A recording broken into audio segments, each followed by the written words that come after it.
नमस्कार, न्यूज 24 देख रहे हैं आप। मैं हूं आपके साथ डॉक्टर मीना शर्मा। राजस्थान की सरकार रोजगार के मुद्दे पर, बेरोजगारी के मुद्दे पर, युवाओं को नौकरी देने के मुद्दे पर लगातार बजट घोषणाओं पर जो अमल करने की कोशिश कर रही है, उसमें 850 यानी कि 850 वीडियो के पदों पर भर्ती शुरू की जाएगी परसों से, यानी कि 19 जून से इस पर आवेदन जो है उसकी प्रक्रिया शुरू हो जाएगी, फॉर्म भरे जा सकेंगे। और इस बीच में एक और खबर आ रही है, वो ये कि राजस्थान में इस वक्त 45 ऐसे अधिकारी हैं जिनके पास 70 विभागों का अतिरिक्त चार्ज भी है। मतलब एक अधिकारी के पास 2-3 तरह के जो चार्ज हैं, जो काम हैं, जो जिम्मेदारी हैं, जो अलग-अलग विभागों की, उसकी वजह से वो अधिकारी अपने काम के साथ कितना न्याय कर पा रहा है और जनता के साथ कितना। खबरें बहुत अलग-अलग जिलों से और अलग-अलग तबकों से ये जो सुनने को मिलती है कि अभी सरकार में काम नहीं हो रहा है, उसकी एक बड़ी वजह आईएएस अधिकारियों की बड़ी संख्या में कमी जो है वो बताई जा रही है। राजस्थान कोटे में जितने अधिकारी होने चाहिए उससे तकरीबन 50 से ज्यादा की संख्या जो है, वो पद जो है वो रिक्त हैं। ऐसे में सरकार को काम करने में कितनी परेशानी आ रही है और क्यों ऐसी स्थिति बनी हुई है जब डबल इंजन की सरकार है, समझने की कोशिश कर रहे हैं हमारे खास मेहमानों के साथ। बीजेपी के प्रवक्ता जयपाल जी, कांग्रेस पार्टी के पौरुष भारद्वाज जी, राजीव तिवारी जी वरिष्ठ पत्रकार, श्याम सुंदर शर्मा जी वरिष्ठ पत्रकार और सुचि शर्मा जी हैं जो कि पूर्व प्रशासनिक अधिकारी हैं और बहुत सक्रिय अफसरों में से, बुलंद अफसरों में से एक रही हैं और जहां-जहां काम किया आपका काम अभी भी बोलता है। आप सभी का बहुत-बहुत स्वागत है। जयपाल जी, शुरुआत आपसे ही करते हैं। एक तो इस बात पे जनता के कामों पर जो असर पड़ रहा है अधिकारियों की कमी से, खास करके आईएएस अधिकारियों की कमी से। आपको मालूम है कल ही हमने प्रदेश में आरएएस अधिकारियों की कमी को लेकर और आरपीएससी की भर्ती प्रक्रिया को लेकर चर्चा की थी। हमारी कोशिश होती है इस कार्यक्रम में हमारे दर्शकों के लिए, राजस्थान की जनता के लिए, हम उन सब मुद्दों पर बात करें जो सरकार तक पहुंचने जरूरी है। जयपाल जी, कितनी बड़ी संख्या में आप महसूस करते हैं अधिकारियों की कमी से काम प्रभावित हो रहा है? देखिए मीना जी, इसमें बहुत सारे विषय हैं और जैसा आपने अभी अपने ओपनिंग नोट में बताया कि राजस्थान प्रदेश में अधिकारियों जो आईएएस है उनकी कमी के कारण जनता के काम अटके। लेकिन मैं नहीं समझता हूं कि इस प्रकार की ऐसा अभी वर्तमान में इस सरकार के दौरान हो रहा है। बहुत सारे अधिकारी हैं वो ट्रेनिंग में हैं, बहुत सारे अधिकारी ऐसे हैं जो अनुभवों के आधार पर उनको एक दूसरे विभाग का कार्यभार दिया जाता है, या यूँ कहें कि एक विभाग के कार्य दूसरे विभाग से आपस में कनेक्टेड रहते, जुड़े हुए रहते हैं। तो इस प्रकार की व्यवस्था में लेकिन जनता के कामों में किसी प्रकार का प्रभाव, जनता के काम किसी प्रकार से प्रभावित ना हो, उनके काम न अटके, इस प्रकार की व्यवस्था की जाती है। और ये कोई पहली बार ही नहीं हुआ है, पूर्ववर्ती सरकारों में या दूसरे प्रदेशों में भी अपन देखें तो इस प्रकार की व्यवस्थाएं होती है।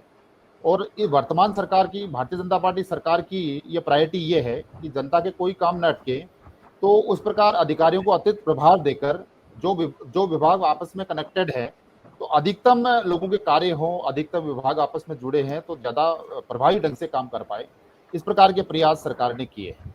और जैसा कुछ हो सकता है कि जैसे मान लो कुछ अधिकारी ट्रेनिंग के दौरान है या उनके कार्य हैं, तो उन कार्यों को ऐसा नहीं रोका नहीं गया है, तो वो प्रभार देने का मतलब ही है। आपके हिसाब से जितने अधिकारी हैं उतने अधिकारियों से भी प्रदेश का काम बहुत अच्छे से हो रहा है, रिक्त पदों को भरे जाने की भी कोई बहुत जरूरत नहीं। नहीं मीना जी, इसमें हम यही कह सकते हैं कि जो रिक्त पद है उनको भरा नहीं जाना चाहिए या उनके लिए प्रयास नहीं किया जाना चाहिए।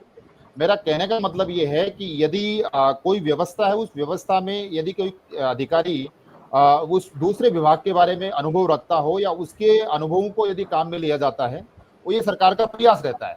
अब जो खाली पद है वो तो है, लेकिन जनता के काम नहीं अटके, प्रभावी ढंग से आगे काम सुचारू रूप से चले, इसलिए अतिरिक्त प्रभाव उनको दिया गया और उसमें मैं समझता हूँ राजस्थान सरकार ने बेहतरीन काम किया। जी, पौरुष भारद्वाज जी, आपकी तो 1.5 साल पहले तक सरकार थी, तब से अब तक अधिकारियों में कोई बहुत ज्यादा फर्क भी नहीं आया है। तो क्या महसूस करते हैं आप कि जैसा पौरुष जी, जैसा जयपाल जी बोल रहे हैं कि काम चल रहा है अच्छे से, कोई ज्यादा फर्क नहीं पड़ रहा है, काम में कहीं कोई रुकावट नहीं आ रही, जनता के कामों में कोई फर्क नहीं पड़ता है, तो कम अधिकारियों से भी काम चलाया जा सकता है। सरकार को जितनी व्यवस्था होती है उतने व्यवस्था में ही सारे काम निकालने और चलाने पड़ते हैं। देखिए मीना जी, मैं इस बात को कहना चाहूंगा कि किसी भी राज्य में या के किसी भी विभाग में भारतीय प्रशासनिक सेवा के अधिकारी का वही रोल होता है कि जो कि चाहे वो पानी का जहाज हो या हवाई जहाज हो, उसमें जो कैप्टन का होता है। हालांकि उसके सहायक जो अधिकारी होते हैं और जो उसके सहायक कर्मचारी होते हैं वो भी उस जहाज को चला सकते हैं, परंतु वो जहाज कुशलता से जब चलता है कि जब उस पर उसका कैप्टन मौजूद हो। मैं आपका ध्यान दिलाना चाहूंगा कि जैसा कि अभी आपने शुरू में कहा कि भाई 45 आईएएस अधिकारियों के पास 70 से अधिक का चार्ज है। मैं आपको बताना चाहूंगा कि प्रदेश में देखिए 332 अधिकारियों के जो है वो पद स्वीकृत है, जिसमें से 68 पद खाली हैं, यानी 264 अधिकारी ही इस समय कार्यरत है, और उसमें से भी 24 अधिकारी जो हैं वो किसी न किसी वजह से या तो छुट्टी पर है या अपने होम प्रदेश में डेपुटेशन पे गए या केंद्र सरकार में प्रतिनियुक्ति पे गए। तो निश्चित तौर पर देखिए आईएएस अधिकारियों की कमी होना निश्चित तौर पर प्रदेश के विकास के लिए जो है चिंताजनक है। माननीय मुख्यमंत्री जी की चाहे बजट घोषणाएं हो, चाहे वो बजट के अलावा विधानसभा के अलावा अन्य घोषणाएं हो, देखिए जो राजनीतिक जो नेतृत्व होता है उसका काम सिर्फ एक जनता से जुड़ी हुई चीजों के लिए विकास की घोषणा करना होता है, परंतु उसको उसके क्रियान्वयन का जो मुख्य दायित्व होता है वो प्रशासनिक सेवा के अधिकारी का होता है। प्रशासनिक सेवा के अधिकारी ही धन की व्यवस्था से लेकर तकनीकी व्यवस्था से लेकर के उसके पूरे कार्य का संपादन करते हैं। तो निश्चित तौर पर देखिए ये बिल्कुल चिंता का विषय है। अब हमारी सरकार में जो स्थिति रही वो आपको पता है, परंतु हमारी सरकार किन परिस्थितियों में चली, भारतीय जनता पार्टी की केंद्र में सरकार थी, किस प्रकार से हमारे हर काम में व्यवधान डाले गए। हमारे जीएसटी पुनर्भरण की राशि एक समय 74,000 करोड़ रुपए तक जो है केंद्र सरकार ने बकाया थी, परंतु अच्छा, उस तो समय आपका भारतीय जनता कहने का पार्टी के मतलब है पौरुष जी, आपके कहने का मतलब है कि आपकी सरकार थी तब तो परेशानियां इसलिए थी क्योंकि केंद्र में बीजेपी की सरकार थी, इसलिए अधिकारी कम थे तब भी आपको काम चलाना पड़ा। अब तो डबल इंजन अब की तो डबल सरकार इंजन की है, सरकार तो है। ऐसे में ये परेशानी नहीं होनी चाहिए। दूसरी बात, बिल्कुल आप लोग बिल्कुल। कहते हैं कि ब्यूरोक्रेसी हावी है। जब इतनी संख्या 60 से ऊपर, 60 से ज्यादा ऊपर संख्या कम है अधिकारियों की, तब भी ब्यूरोक्रेसी हावी है, तो 60 और आ जाएंगी तो कितनी हावी हो जाएगी, ये भी जरा सोचिएगा पौरुष जी। लेकिन उससे नहीं पहले मैं देखिए, सुचि शर्मा जी के पास जा रही हूँ। सुचि शर्मा जी, अधिकारियों के पास जब दो दो तीन तीन विभागों का काम एक साथ होता है, तो एक अधिकारी की कार्यशैली पर और इफेक्टिव रिजल्ट देने पर कितना असर आप पाती हैं, देखती हैं, बोझ काम का जो होता है उसके कारण? मुझे प्रशासनिक सेवा में मैंने लगभग 37-38 साल बिताए हैं, और राजनीति का पक्ष अलग होता है, लेकिन जो एक प्रशासनिक अधिकारी की दृष्टि से जो मैं बात कहूँगी, इसमें कोई संदेह ही नहीं है कि जब एडिशनल चार्ज करके अगर काम करना होता है किसी डिपार्टमेंट का, तो वो डिपार्टमेंट जो भी उसके पास कार्य करने की क्षमता है प्रशासनिक अधिकारी के पास, जो उसके पास समय है, वो बढ़ता है। और जो विभाग उसके पास एडिशनल चार्ज के रूप में रहता है, तो उसमें डिसीजन मेकिंग भी सफ़र करती है, क्योंकि वो अधिकारी हमेशा यूं डरा रहता है कि मैं आधे समय के लिए इसमें हूं और कहीं ऐसा नहीं हो कि कोई मेजर डिसीजन मैंने ऐसा ले लिया जो बाद में कंट्रोवर्शियल हो कहीं पर उसके, तो बहुत फूंक फूंक के कदम रखता है। नॉर्मली ऐसे एडिशनल चार्जेस में कोई भी जो निर्णय होते हैं, निर्णय की क्षमता हमेशा प्रभावित होती है, तो बिल्कुल तय बात है। क्योंकि वो जो अधिकारी की जो ओरिजिनल पोस्टिंग है वो सारा समय और सारा अपना जो क्षमता है वो वहीं पर ही प्रदर्शित करना चाहेगा, और एडिशनल चार्ज को सेकेंडरी स्टेज पर ही उसको करेगा, और दूसरा उसमें कोई भी रिस्की डिसीजंस वो नहीं लेगा। तो ये इससे जब इस ढंग से अगर बहुत सारे विभागों में अगर एडिशनल चार्ज के आधार पर हम विभाग को चलाने का प्रयास कर रहे हैं, तो मान के चलिए उन विभाग का जो आउटपुट है वो 100% सफर करेगा। ऐसा संभव ही नहीं है कि दोनों डिपार्टमेंट में वो अधिकारी बहुत अच्छे से अपनी पूरी क्षमता के साथ काम करें, ऐसा मेरा मानना है। जी जी, राजीव तिवारी जी, ये बात सीधे सीधे गणित 2 और 2 4 होते हैं, 5 में से 2 निकालेंगे तो 3 बचते हैं, ये गणित का सीधा सा सिद्धांत है। सुचि शर्मा जी ने बहुत सुंदर ढंग से इस बात को बताया कि जब आपके पास अतिरिक्त चार्ज होता है तो ना आप डिसीजन मेकिंग कैपेसिटी में होते हैं और ना ही आप डिलीवर करने की कैपेसिटी में होते हैं। इतनी बड़ी संख्या में अधिकारियों की कमी निश्चित रूप से सरकार को भी खलती होगी। सरकार अधिकारी ला नहीं पा रही है, या फिर वाकई में जो कमी है पूरे देश में ही, वो प्रदेश को भी झेलनी पड़ रही है। नहीं, देखिए, निश्चित रूप से जो शुचि जी ने बताया, वो बिल्कुल सही बात बताई कि भाई आपके पास दो काम होंगे तो आप दोनों को एक साथ तो करेंगे नहीं। आज आप देखिए कि अगर आपको ही मैं कहूँ कि आप अपने पड़ोस वाले फ्लैट का भी खाना बनवा दो, तो आप उतनी कार्यकुशलता के साथ जैसा आप अपने घर में खाना बना रहे हो उसका दूसरे के घर का भी बना दोगे क्या? नहीं बन सकता। ऐसे ही आप देखिए 3-3, 4-4 बड़े डिपार्टमेंट एक ही व्यक्ति संभाल रहा है, एक ही अफसर संभाल रहा है, तो उसको वो कैसे करेंगे? उसको उनकी प्रायोरिटी तो वही होगी जो उनका ओरिजिनल डिपार्टमेंट है, क्योंकि उनकी सीआर तो वहीं से भरी जाएगी, उनका प्रमोशन उसी विभाग में क्या उन्होंने उपलब्धियां हासिल करी उसके आधार पर तय किया जाएगा। उन्होंने एडिशनल क्या काम किया वो सब गौण हो जाता है उस समय। और आज तो आप देखिए कि मानसून सर पे है और हमारे आपदा प्रबंधन में ही प्रभारी नहीं है। इतनी बड़ी चीज है, तो आज अगर प्रदेश में कोई भी बड़ी कोई घटना इस तरीके से प्राकृतिक या हो जाती है तो किसकी जवाबदेही होगी? तो हमारे यहाँ तो आप श्याम देखिए सुंदर शर्मा जी, मंत्रियों के भी प्रभार 2-2, 3-3 को दे रखे हैं। अभी किरोड़ी जी छुट्टी पर थे तो उनका प्रभार किसी और को था, दूसरे का किसी और को था। तो इस तरीके से नहीं होता। सरकार को चाहिए कि जो ये सिस्टम है उसको, जो आईएएस की चयन प्रक्रिया है, और उसको सब चीजों को ऐसा करे कि अधिकारी हो सकता है भाई 20-25-30 कोई स्टडी लीव पे जाते हैं कि कोई को और प्रॉब्लम हो जाती है, कोई अपने होम स्टेट में जाके डेपुटेशन पे जाते हैं या केंद्र में डेपुटेशन पे जाते हैं, तो वो बात समझ में आती है। लेकिन जो अभी मैं सुन रहा था 64 अधिकारी कम है, 332 का कैडर है और कितने 264 या 262 ही अधिकारी वहाँ पे भी 264। हाँ तैनात हैं। तो ये जो गैप है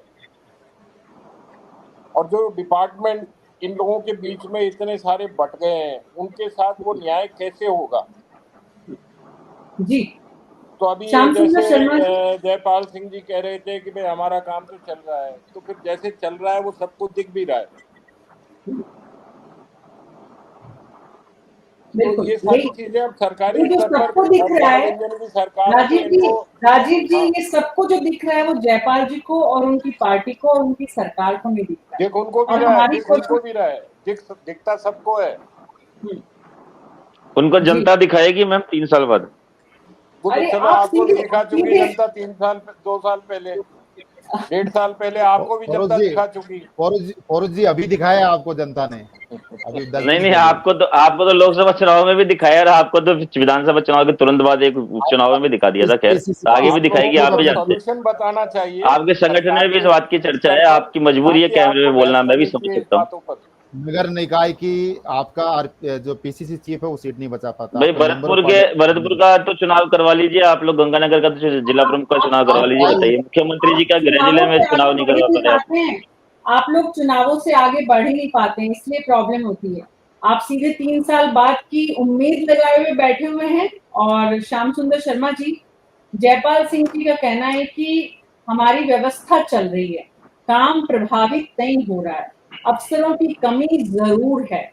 जो कमी है वो सरकार की कार्यशैली पर प्रभाव डालती है। राजीव जी ने जैसे कहा वो सबको दिखता है। सुचि जी ने बहुत बहुत अपने अनुभव से कहा कि कैसे काम में बाधा आती है जब एक अधिकारी के पास इतने प्रभार होते हैं, विभाग होते हैं, तो ना खुद का काम ठीक से कर पाते, ना दूसरे के साथ न्याय कर पाते। डबल इंजन की सरकार होने के बाद भी मुख्यमंत्री भजनलाल शर्मा अपने प्रदेश में अधिकारियों की संख्या को दुरुस्त करने का प्रयास करते नजर क्यों नहीं आ रहे हैं? श्याम सुंदर शर्मा जी, मीना जी, ये बात सही है कि प्रशासनिक अधिकारियों की कमी है। अब आपके पास 332 का कैडर है अभी 255 ही आपके पास हैं, क्योंकि केंद्र में भी प्रतिनियुक्ति पे गए हैं। अब जयपाल जी का कहना है कि हमारे कामकाज में कोई फर्क नहीं पड़ रहा, तो आप देखिएगा प्रशासनिक अधिकारी नहीं लगा रहे हो तो राजनीतिक व्यक्ति लगा के अपनी खाना पूर्ति करो ना। आप प्रदूषण बोर्ड का अध्यक्ष अगर बना दो किसी राजनीतिक व्यक्ति को, अगर प्रशासनिक अधिकारी को नहीं बनाना है। आमेर विकास प्राधिकरण का अधिकारी किसको चार्ज है, या देखिएगा जेसीटीएल और बाकी के सारे चार्ज, मेट्रो का चार्ज अतिरिक्त आधार पर चलाने से सुची जी ने सही कहा कि देखिए अतिरिक्त तो अतिरिक्त ही होता है, कोई निर्णय लेने का अधिकार उसके पास होता है और निर्णय लेने का वो बर्डन भी अपने सिर पे नहीं लेता है। उसको पता है कि मुझे अधिकार मिला हुआ नहीं है, अतिरिक्त है। अतिरिक्त तो देखिएगा कि कामकाज काम चलाऊ होता है, और जयपाल जी अगर काम चलाऊ वाले में आपको चलना है तो फिर काम चलाऊ तो दिक्कत देने की स्थिति पैदा करता है। अब अभी अभी हाल ही में देखिएगा कि जिस प्रकार से आपने चीफ सेक्रेटरी ने कहा था कि हम 59 अधिकारियों की जरूरत है हमको, और मिल रहे कितने हैं? 19 मिल रहे हैं हमको, और 19 मिल रहे हैं तो उसमें भी देखिएगा जिस प्रकार आरएएस से आईएएस बनेंगे, अदर कैडर के बनेंगे, बाकी आपको फ्रेश वाले तो मिल ही नहीं रहे। जो सीधे आईएएस अधिकारी आते हैं उसकी तो बहुत कमी है।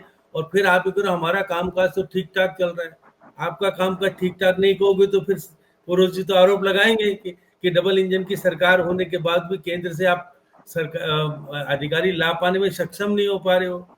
देखिए जिस तरह की स्थिति है, आप खुल करके कहाँ पर किस तरह से बात मुख्यमंत्री जी को करनी चाहिए नहीं कर पा रहे हैं। जयपाल जी वो तो कमी है, क्योंकि आपके सामने अशोक गहलोत तो अलग तरह से बात कर लिया करते थे, वसुंधरा अपने तौर तरीके से ले आती थी, वेरू सिंह जी तो अपने तरीके से काम चला, तो वहां तो आरएएस के अधिकारी बने ही नहीं थे। 18 साल तक तो आरएएस से आईएएस बने ही नहीं थे, तो वो तो कमियां हमेशा ढली रही थी। लेकिन आज की स्थिति में आरएएस अधिकारियों का जिस प्रकार से आईएएस बन रहे हैं, और कमियों की पूर्ति कुछ हद तक पूर्ति हो रही, क्योंकि ये जो अधिकारी बन के आते हैं, जो जिलाधिकारी भी ठीक से कमा लेते हैं, और सुची जी ने तो एचओडी का काम भी संभाला है, एजुकेशन में जो काम किए थे अच्छे काम किए, नगर निगम में काम किए, बहुत जगह अच्छे काम करने वाला अधिकारी ठीक होता है, लेकिन इनके पास भी एडिशनल चार्ज हुआ करता था, तो एडिशनल इनके पास ये अनुभव है कहलाता है कि एडिशनल तो एडिशनल होता है, वो उसको पास वो बर्डन लेता ही नहीं है कि उस विभाग का मैं क्यों नीतिगत निर्णय करूं। अगर नीतिगत निर्णय नहीं होते तो विभाग की स्थिति क्या हो जाती है, नेपाल जी फिर आपसे अच्छा भला कोई नहीं जान सकता, क्योंकि आप अपनी सरकार में अपनी सरकार की बुराई कर नहीं सकते हो। पुरोहित जी भी कह रहे थे कि अशोक गहलोत तो किस तरह से चलाते थे, लेकिन अशोक गहलोत ने तो राजनीतिक व्यक्तियों को नियुक्ति देकर के अपनी पूर्ति कर ली, लेकिन आप राजनीतिक नियुक्ति भी नहीं दे पा रहे हो, तो वो उस पर भी अधिकारी। अब चीफ सेक्रेटरी के पास 5 विभागों का काम दे रखा है, चीफ सेक्रेटरी का काम करेगा या अन्य विभागों का काम करेगा? तो देखिए चीफ सेक्रेटरी का एक विभाग इसलिए दिया जाता है कि उसके जो कामकाज और जो कुछ खर्चे वर्चे चलते रहते हैं, गाड़ी वाड़ी ठीक ठाक, उसको इसलिए उसको विभाग दिया जाता है। लेकिन 5 विभाग दे रखे हैं चीफ सेक्रेटरी को, तो वो 5 विभाग का काम भी संभालेगा चीफ सेक्रेटरी का विभाग अपने आप में बहुत बड़ा होता है। तो ऐसी स्थिति में यदि इस तरह की स्थितियां रहेगी और मुख्यमंत्री के पास अगर 17 विभाग होंगे तो मुख्यमंत्री कैसे संभालेगा?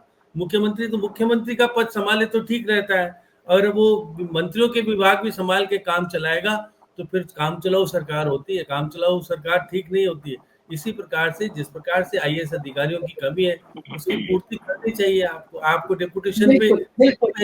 बिल्कुल कमी की पूर्ति होनी चाहिए। जयपाल जी, अगर पैनल के 3 वरिष्ठ मेहमान पैनलिस्ट इस बात को समझ रहे हैं तो आई एम श्योर आपकी सरकार और आप भी इस बात को तो समझ ही रहे हैं, और आपने सुना कि काम पर कितना असर पड़ता है, और आप देख रहे हैं, आप एक एक करके गिनती करेंगे। आरएएस जो आपका आरसीए है, वहां पर आप काम नहीं आगे बढ़ा पा रहे। क्यों नहीं बढ़ा पा रहे?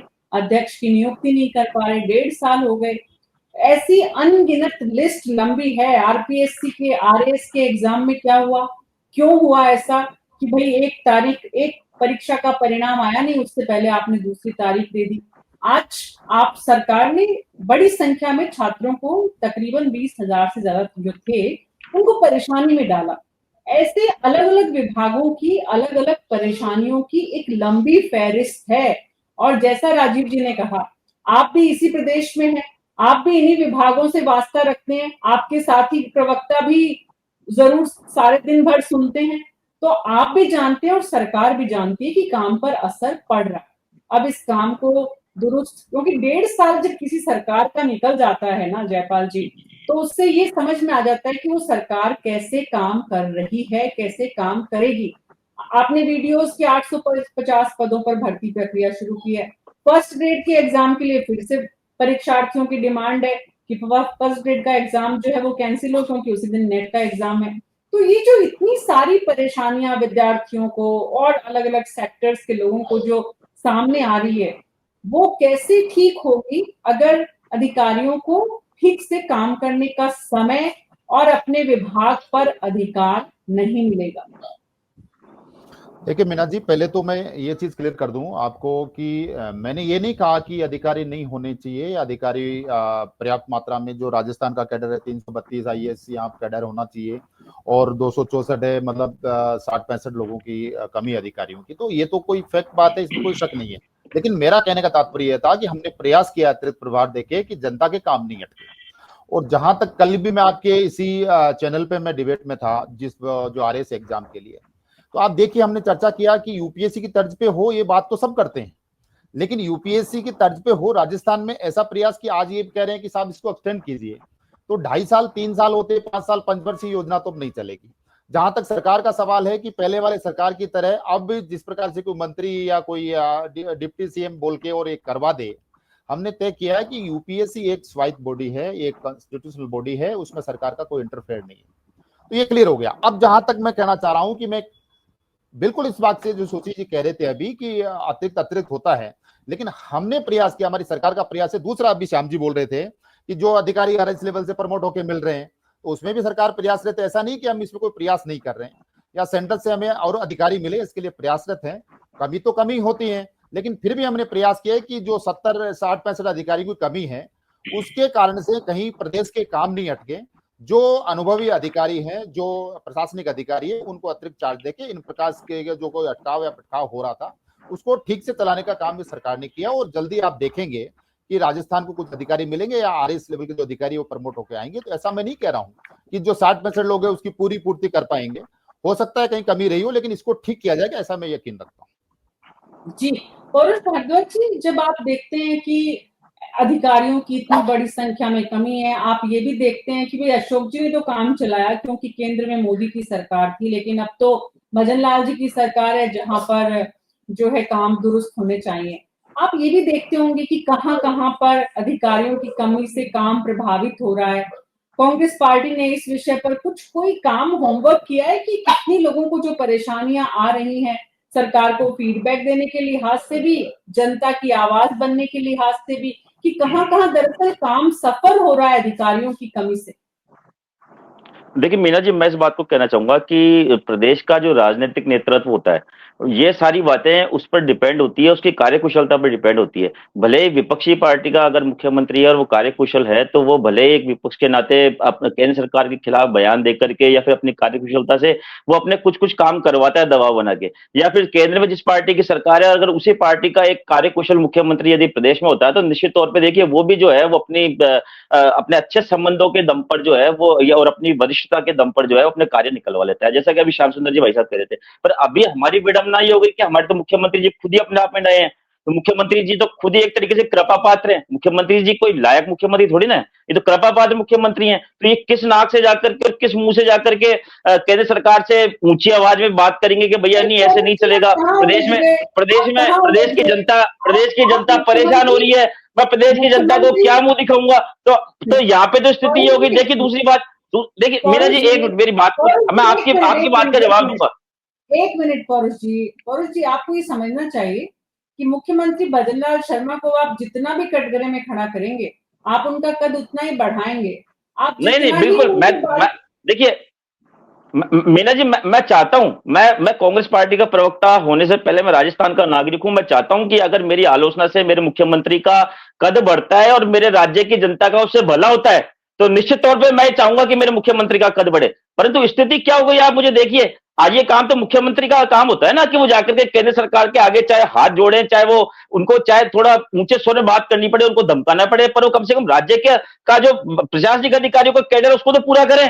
अब से पहले जब हमारी सरकार थी तब इनकी केंद्र सरकार तो हमारे काम में अड़ंगा डालती थी, और इनकी जो राज्य इकाई है वो इस बात को कहती थी कि भाई देखो कांग्रेस की सरकार हो गई है राजस्थान में, देखिए क्या दुर्दशा हो रही है राज्य की, और हमारी डबल इंजन की सरकार बनवा दो, हमें राजस्थान की सारी जो है कमियां दूर कर देंगे। और आज स्थिति ये हो गई कि इनकी जब डबल इंजन की सरकार बन गई तो सेकंड इंजन तो साइलेंट मोड में चल रहा है, वो कुछ आवाज ही नहीं कर रहा, वो काम ही नहीं कर रहा। ये विडंबना है राज्य की। और दूसरी बात, मैं आपसे एक बात और कहना चाहूंगा कि मुख्यमंत्री जी की प्रशंसा करते हुए कहना चाहूंगा इस बात को कि देखिए मुख्यमंत्री जी तो हर विभाग की निरंतर समीक्षा बैठ के ले रहे हैं। कई बार तो सुनने में आता है कि 6-6 घंटे तक समीक्षा बैठ के चलती है, परंतु समीक्षा बैठक करके अगर आपके पास काम करने वाला अधिकारी नहीं है तो आपकी समीक्षा बैठक का क्या नतीजा निकलने वाला है? मुझे आप इस बात का जवाब दीजिए। कुछ नहीं निकलेगा, जीरो नतीजा निकलेगा। और दूसरी बात, अब राजनीति का एक नैतिक सिद्धांत होता है कि राज्य की सरकार से बड़ा जो होता है। आप मेरे सवाल का जवाब देने वाले थे कि अब मैं आपके सवाल के जवाब पर आ रहा हूं।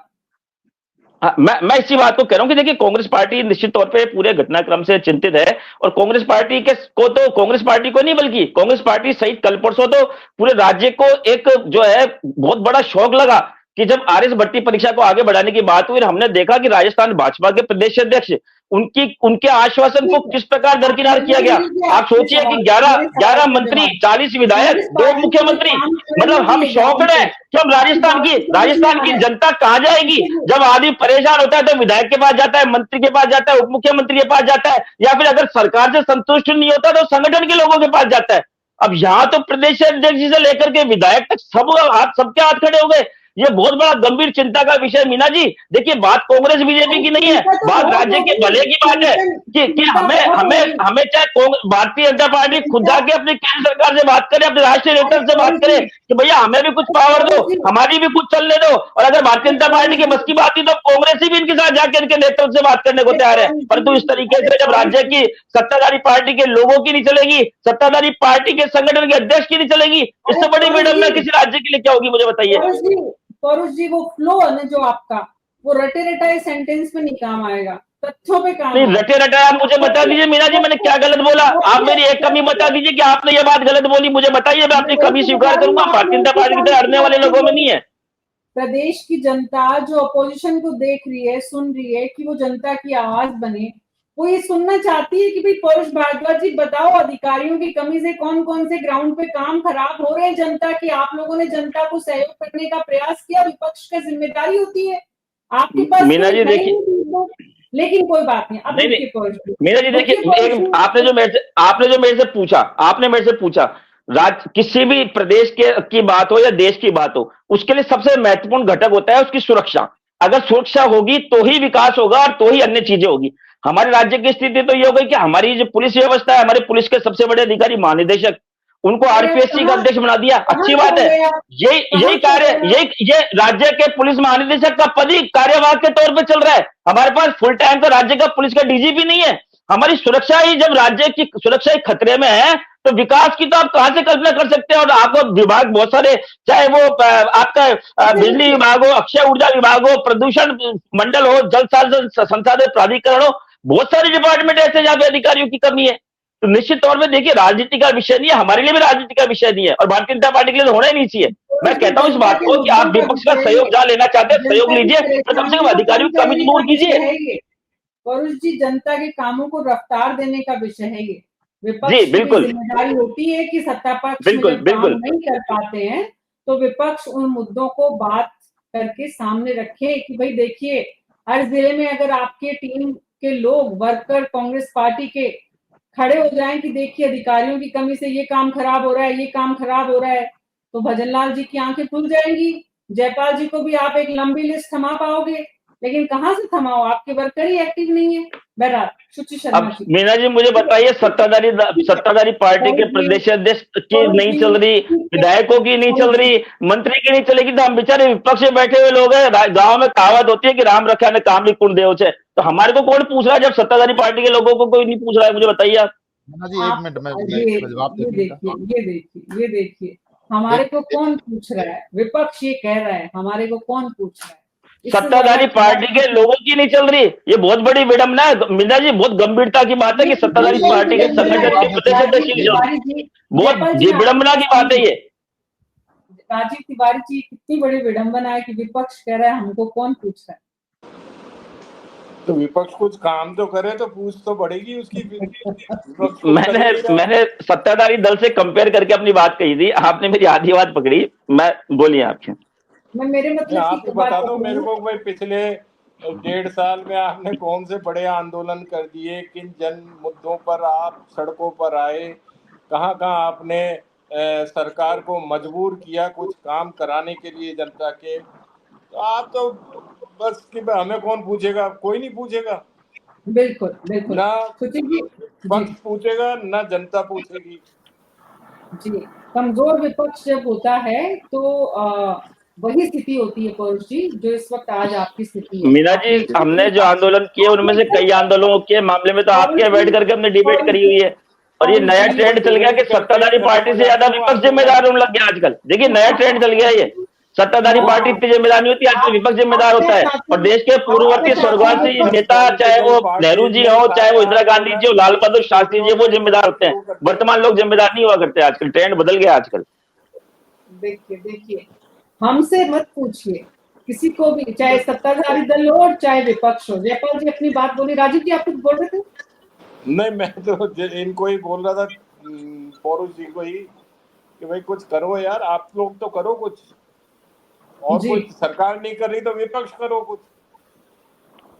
और ये इनको किसने कहा कि विपक्ष से सवाल नहीं पूछे जाते? ये भी जरा बताइए राजीव जी। नहीं, विपक्ष से क्यों नहीं पूछे जाएंगे? विपक्ष नहीं, का मतलब क्या हुआ फिर? अगर उससे सवाल नहीं करेगी जनता, तो फिर उनको जो एक मजबूत विपक्ष के रूप में जनता लेके आई है, तो वो क्यों लेके आई है? वो फिर नहीं पूरे 200 की 200 सीटें बीजेपी को सौंप देती। जी जयपाल जी। आपको जो, हाँ जी मीना जी, मैं इतना सा निवेदन करना चाह रहा हूं कि आरपीसी एक स्वतंत्र बॉडी है, और इसमें जैसे मदन जी की बात कर रहे हैं हमारे आदरणीय अध्यक्ष जी के बारे में, मैं आज ही उनके साथ था। वो वहां से जा रहे थे, वो बच्चे जो मूवमेंट कर रहे थे, आंदोलन कर रहे थे बढ़ाने के लिए, तो उन्होंने इतना कहा कि इस बात को हम उचित प्लेटफॉर्म पे इसको रखेंगे, आपकी बात को। अब आप सोच लीजिए कि वास्तव में स्वतंत्र है तो स्वतंत्र है, उसमें संगठन अपना संगठन सरकार के पास में बात रखती है, और सरकार आरपीसी में रखी। इस बात को नहीं मानना ये सिद्ध करता है कि एक परिवार से 50 आरएस नहीं बनेंगे, ये तय है। वो स्वतंत्र बॉडी है तो है। जयपाल जी अब कितनी भी बात कर लें, बात यह है कि चाहे किरोड़ी मीणा और चाहे मदन राठौड़ हो, उन्होंने जो समय विद्यार्थियों का बर्बाद किया वो नहीं किया जाना चाहिए था। बस इतनी सी बात है। बहरहाल श्याम सुंदर शर्मा जी मैं आपके पास आऊंगी, लेकिन उससे पहले शुचि शर्मा जी। शुचि, जिस तरह की स्थिति इस वक्त प्रदेश की है, निश्चित रूप से ही राजनीतिक नेतृत्व ये कभी नहीं चाहता कि इतनी बड़ी संख्या में अधिकारियों की कमी हो, लेकिन जब भी ऐसी स्थिति बनती है तो राजनीतिक नेतृत्व के प्रयास जो हैं वो किस किस तरह के सामने आए हैं। पहले भी आपने कई सरकारों के साथ काम किया है। राजनीतिक नेतृत्व किस तरह के विकल्प तलाशता है? एक तो विभागों का बंटवारा तो एक मुद्दा हो गया कि ठीक है आपने अलग अलग अधिकारियों को काम दे दिए, लेकिन अभी अधिकारियों की एफिशिएंसी को ही बढ़ाने के लिए नेतृत्व क्या करता है इस कमी को पूरा करने के लिए? जहाँ तक एडिशनल चार्जेस देकर और डिपार्टमेंट चलाने का सवाल है, तो उसमें कई तरीके की ऐसे कई बार फेजेस आए हैं। ऐसा नहीं होता कि एकदम आपको तुरंत ही अधिकारी मिल जाएं, क्योंकि अधिकारी के रिक्रूटमेंट में टाइम लगता है और पूरी प्रक्रिया होती है, डिसीजंस लिए जाते हैं।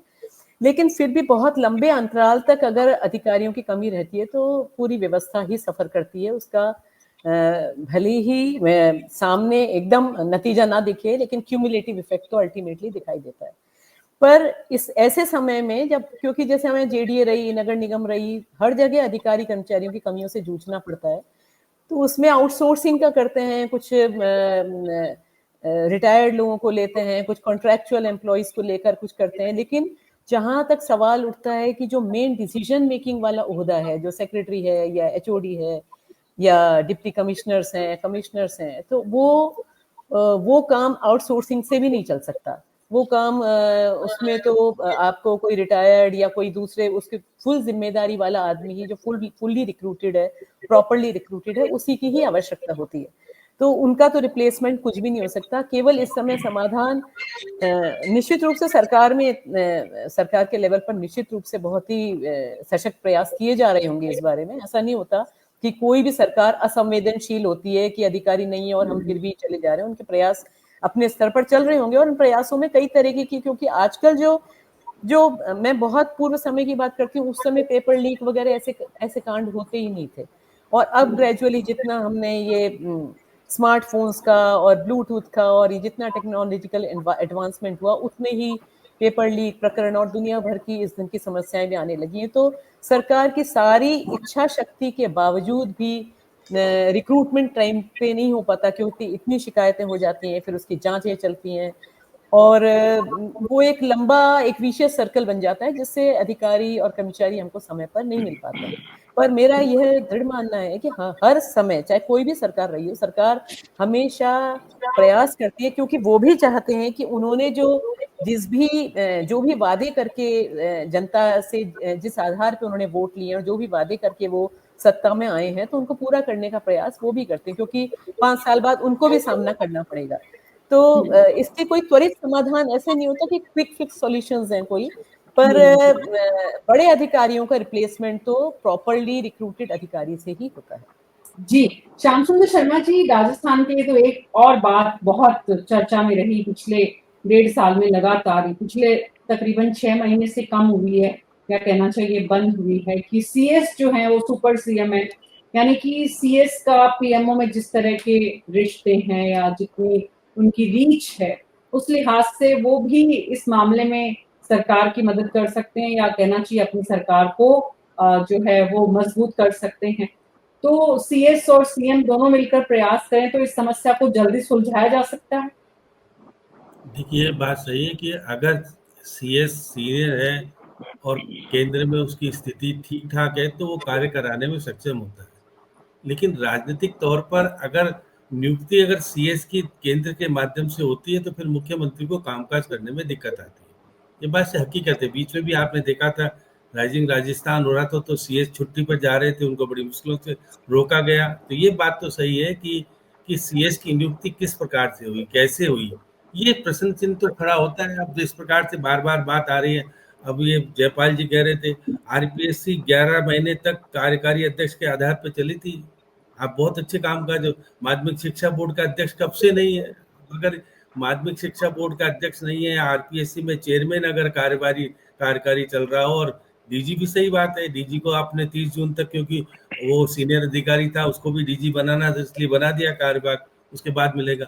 अब देखिएगा, अशोक गहलोत ने तो नए जिले बना दिए बिना अधिकारियों के। अब हमारे पास कलेक्टर है नहीं, अब नए कलेक्टर कहाँ से लाएंगे। अब देखिए, उस जमाने में देखिए आरएएस अधिकारियों को कलेक्टर की पोस्ट दी गई थी। अब आपके पास नहीं है तो आरएएस अधिकारी को दो ना कलेक्टर की पोस्ट, क्यों नहीं देते हो आप। और उसके आधार पर काम करने का तरीका सुधारना चाहिए। कामकाज नहीं सुधर पाता। अब आप देखिए कि 45 अधिकारियों के पास 70 विभागों के अतिरिक्त कार्यभार है। अब आपके पास जब अधिकारी नहीं है, अतिरिक्त है, तो सही बात सुची जी ने सही कहा कि अतिरिक्त तो कोई भी नीतिगत निर्णय लेता ही नहीं है। अब मुख्यमंत्री सचिवालय में कितने आईएएस अधिकारी और आरएएस अधिकारी लगाए गए, पहले तो मैंने देखा था इतने लगते ही नहीं थे। अब तो पूरा सचिवालय अलग बन गया उनका, 350 450 लोग तो मुख्यमंत्री के कार्यालय को संभालते हैं। अब इतने लाजमी के तरीके से जरूरत नहीं है इतने लगाने की। आप विभाग को संभालने की जिम्मेदारी दे दीजिएगा तो बहुत ज्यादा तरीके से चलेगा। अब एक्चुअल में क्या होता है कि कामकाज मुख्यमंत्री पर समीक्षा अधिकारी अलग अलग आईएएस अधिकारी लगा दिए और सीनियर भी लगा दिए, तो कामकाज में देखिए वो हस्तक्षेप करने में फिर कमी नहीं छोड़ते। अब चीफ सेक्रेटरी कितना सक्षम होता है, ये तो अगर सक्षम है तो फिर वो नहीं मानेगा उन सीनियर अधिकारियों की, नहीं तो उन सीनियर अधिकारियों की चीफ सेक्रेटरी से ज्यादा चलती है, पहले चलती भी थी। जिस प्रकार से श्रीमद पांडे हुआ करते थे या सीके मैथ्यू हुआ करते थे, तो चीफ सेक्रेटरी से ज्यादा उनकी चलती थी जो मुख्यमंत्री के सचिव हुआ करते थे। अब देखिए कामकाज में बदलाव आया है, तकनीक निश्चित रूप से अब संविदा के आधार पर सरकार चल रही है, परमानेंट अधिकारी तो है ही नहीं। अब अगर संविदा के आधार पर कामकाज चलेगा तो फिर आपको मालूम है कि फिर संविदा की गोपनीयता और बहुत सारी चीजें ऐसी होती है जो कि लीकेज होने में, जब ये देख रहे कि पेपर माफिया, अरे अब कोचिन का जो व्यापार है कितने 1000 करोड़ का हो गया, तो माफिया ही तो सब कुछ है। और आरपीएससी के रिटायर्ड चेयरमैन सब इंटरव्यू लेने के लिए लग जाते हैं और दिखाते हैं हम कैसे कामकाज कर रहे हैं। तो ये सब चीजें, हमारी जो नैतिकता अधिकारियों की थी वो भी कमी आई है। उसमें कमियों के राजनीतिक आधार पर अगर अधिकारी काम करने लगे हैं तो फिर शासन में ठीक ठाक स्थिति नहीं रहती। अगर अधिकारी सही तरीके से कामकाज करता है तो सरकार ठीक ठाक चलती है। कम से कम गलत काम को रोकने के लिए अधिकारी अगर बिल्कुल, नोट लिखता है बिल्कुल, तो उसको रोकने में वो सभी, और अतिरिक्त वाला तो कभी लिखेगा ही नहीं, क्योंकि उसको पता है कि मैं अतिरिक्त हूँ। तो ये सब चीजें निश्चित रूप से बदलाव की समीक्षा के अंदर मुख्यमंत्री जी को डबल इंजन की सरकार दे रखी है, तो डबल इंजन प्रधानमंत्री जी बार बार तारीफ करके जाते, तो कम से कम अपनी डिमांड को पूरी करा लो। आपने 59 मांगे थे, मिले 19 ही मिले, तो आप बताइए जी फिर कैसे कामकाज पूरा होगा। तो इसमें जी यहाँ अधिकारियों की कमी निश्चित तौर पर अच्छी प्रशासनिक व्यवस्थाओं को देने में कमी उजागर करती है। वो कमियों को अगर कह रहे हैं कि हम तो काम चलाओ, सही काम चलाना चाहते जयपाल जी, तो हमारा कामकाज तो ठीक ठाक चल रहा है। पौरिश जी, अब आप ये आरोप लगा रहे हैं कि भाई ब्यूरोक्रेसी सरकार पर हावी है, उसके साथ साथ ये भी काम करिए इस विषय पर भी कि अधिकारियों की कमी से कौन कौन से काम नहीं हो रहे हैं जनता की, और उनकी आवाज बनिए ताकि विपक्ष थोड़ा मजबूत हो और आपको भी जनता पूछे। बहुत बहुत शुक्रिया आप सबका इस चर्चा में शामिल होने के लिए। कुल मिलाकर जो तस्वीर इस वक्त समझ में आ रही है कि निश्चित रूप से सरकार के पास जो अधिकारियों की कमी है उससे काम प्रभावित हो रहा है, होता है, ये शाश्वत है, इसे बदला नहीं जा सकता है।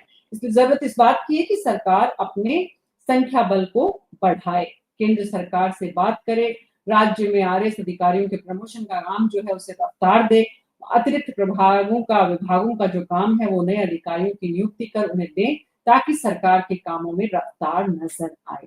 न्यूज़ 24 पर अभी मेरे साथ इतना ही। नमस्कार।